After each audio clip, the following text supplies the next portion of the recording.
Dam, dokter Panji, Dam. Oh iya. Assalamualaikum dokter Panji. Waalaikumsalam warahmatullahi wabarakatuh. Sehat, Dam? Sehat, Bagus juga. alhamdulillah. Gimana? Sama mama, papa? Lagi sama teman-teman saya aja lagi ngumpul. Oh, lah, kuliah?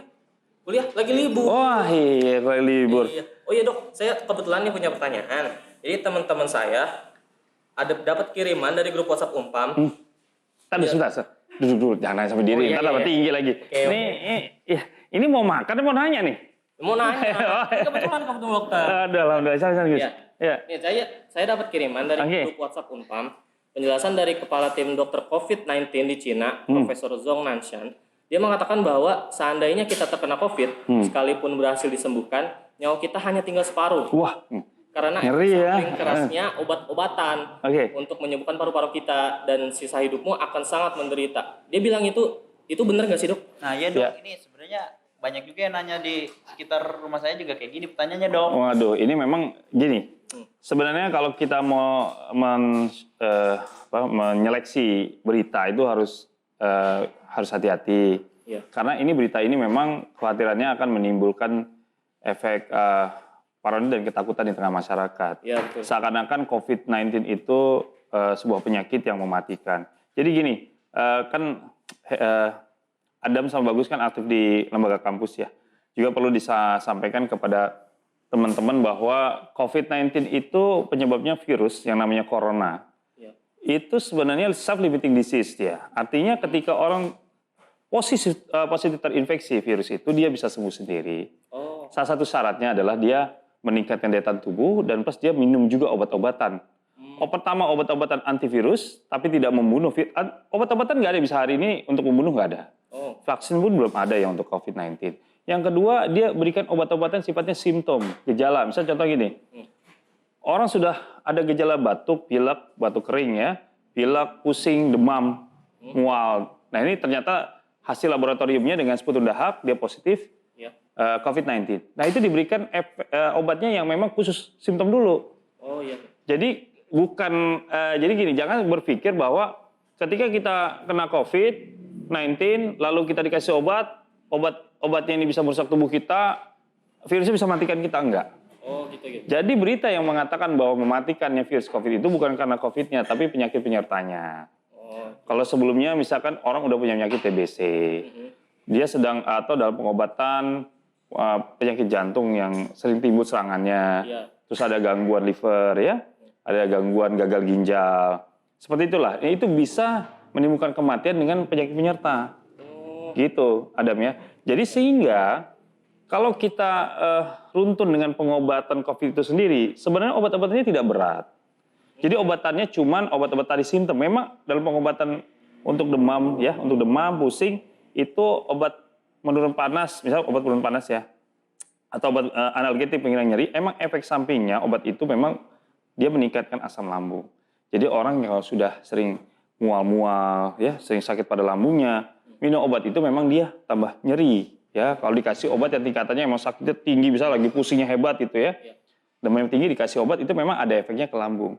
Tapi bukan, ya sekali lagi, obat-obat itu tidak bisa menimbulkan kematian ketika dia tidak punya penyakit sebelumnya, tidak ada penyakit apa. Saya nggak pernah liver, penyakit lambung juga nggak punya, gitu ya. Itu insya Allah nggak apa-apa. Tapi kalau dia memang sebelumnya udah ada gangguan liver, ya, punya penyakit gangguan hati, ketika dikasih obat-obatan itu bisa menimbulkan efek berbahaya. Jadi maksudnya Profesor tadi bicara, itu adalah gini, kalau obat-obatan itu diminum dengan obat-obatan adanya penyakit penyertanya. Yang tadi penyakit penyerta. Oh dibarengin penyakit yang tadi? Yang tadi, yang lain-lainnya. Itu kan efek obat untuk jantung keras, efek obat untuk liver keras ya. Pengobatannya. Banyak obat-obat yang memang efek sampingnya digunakan dalam waktu 2 bulan, 3 bulan, apalagi sampai 6 bulan. Obat khusus TBC juga pengobatan 3 bulan, 6 bulan itu juga keras obatnya. Ya, artinya obat keras yang bisa menimbulkan efek-efek pada bagian organ dalam ya. Nah, itu disertai dengan ketika dia kena COVID, itu memang bisa menimbulkan, ya itu tadi, kerusakan pada bagian organ yang memang efeknya dia untuk gangguan karena efek dari obatnya itu ke bagian lambung, ke bagian liver. Nah, tetapi kalau COVID sendiri orang udah terinfeksi COVID, biasanya kalau dia tidak ada penyakit penyerta itu insya Allah itu disembuhkan oleh Allah 2-3 minggu. Dia sembuh sendiri. Dengan meningkatkan daya tahan tubuh, misalnya dengan dia banyak diberikan vitamin C. Makanannya juga sayur-sayuran, ya, buah-buahan. Sehingga dia daya tahan tubuhnya meningkat, itu biasanya insya Allah sembuh sendiri. Jadi kalau orang panik itu berpengaruh? Oh, sangat pengaruh. Jadi dengan berita ini kan misalnya Adam panik, bagus panik ya. Tetangga juga nanya, wah gimana nih, bahaya nih kalau kena ini. Maka dia akhirnya paranoid di rumah aja, takut kan keluar kan, takut kena. Itu memang bisa menimbulkan penurunan pada daya tahan tubuh. Salah satu yang menurunkan daya tahan tubuh adalah stres, depresi, dan ketakutan. Itu bisa menurunkan dia daya tahan tubuh. Sehingga kalau daya tahan tubuh turun, ketika kita memang tetangga kita yang terkena infeksi COVID, sementara nggak terdeteksi, lalu dia mengeluarkan misalkan batuknya, pileknya sembarangan, kita juga nggak hati-hati, tetangga kita misalkan kita megang sputumnya, cairan batuknya, pileknya, lalu tangan kita nggak cuci tangan, kita pegang mata atau hidung mulut atau kita nempel makan, kena kita. Seperti itu. Jadi bukan sekali lagi itu berita itu bukan yang dikatakan itu saya tidak setuju, tidak sepakat karena dia tidak menerangkan, tidak menjelaskan ada penyakit penyerta dan yang kedua obat-obatan yang dikonsumsi, artinya yang diberikan pada pasien. Jadi tidak boleh kecuali dia bilang ada penyakit penyerta, apa penyakitnya diabetes misalkan ya, gula, yang ini kan TBC misalkan gitu loh, atau jantung, lalu dikasih obat-obatannya apa, obat jantungnya ini nih, oke kita bisa paham. Tapi kalau itu aja itu nggak benar, jadi itu cuman kalau saya lebih cenderung ini sepenggal sehingga ujungnya beritanya adalah menakut-nakuti. Kebetulan keluarga saya juga sampai ketakutan dengar berita kayak gitu, Dok. Nah itu Gus, makanya Gus nanti sampaikan sama Mama juga Gus. Khusus Mama tuh kan Mama kan orang kan wah gampang ketakutan kan Mama kan. Nah iya Gus gitu. Jadi sampaikan sama Mama kalau berita ini nggak benar Gus ya. Jadi untuk sekarang yang penting kita jaga stamina kita, khusus imunitas kita ya, daya tahan tubuh dengan kita olahraga, makan yang bagus ya, yang steril, terus makan sayur-sayuran, buah-buahan.